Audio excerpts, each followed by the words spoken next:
I had two conversations today that both talked about basically the same thing. They're business owners and they're dealing with the fact that business isn't what it used to be. And they're asking the question, is this the time when we just hang it up? It's been a good run, things aren't what they used to be. Do we just bleed this thing out and go off into the sunset quietly? I think that's a terrible idea. But it's an issue that a lot of businesses face. It's an issue really that every single business will face if it's in business long enough. Man, it's hot.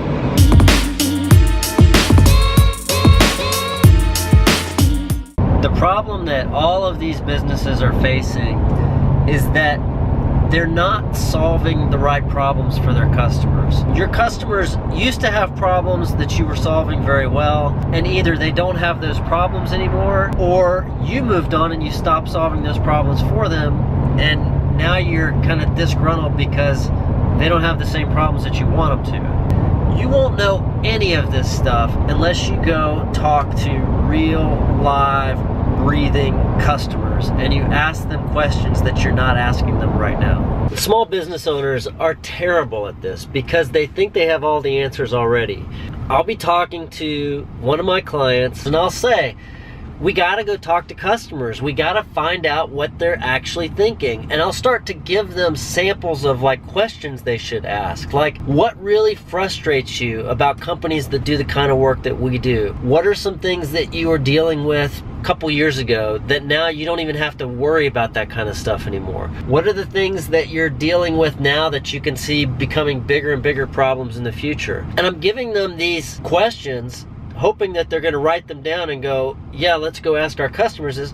But you know what they do? They start answering the questions. And they don't wanna go ask the customers because that's hard work, because it puts them out of their comfort zone, because it takes time. They'd much rather sit back and fool themselves into thinking that they have the answers and they know exactly what their customers are thinking.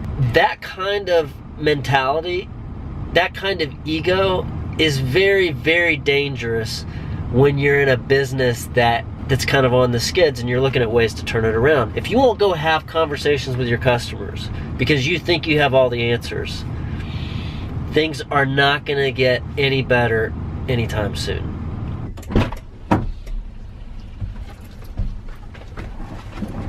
You know, I don't think it's because they're lazy. I really don't. These are hardworking people. They do not shirk responsibility. I think it's because they tend to have a fairly short time frame, a fairly short outlook. What if you were to consider that your business has to last the next 50, the next 60, the next 70, the next 100 years? If your business has to last the next 100 years, are you gonna be able to find some time? Are you gonna be able to make it a priority over the next 30, 60, 90 days to go out and have 24 in-depth conversations with some of your best and some of your worst customers and find out what their real needs are? Find out what they really find is relevant about your space and how you can help them. But if your focus is short-term, if your focus is next payroll or next quarter or get through this tax period, or I've got 5 years left until retirement, I think it opens the door for you to start believing that you have all the answers, because not having all the answers isn't really that great a consequence. So we closed the business in 5 years. I'm tired of working it. I'm not really interested in leaving a legacy. But if you really want to build the business, you have to take a much longer time frame. And you have to go out and do the hard work of asking the questions. See you guys tomorrow.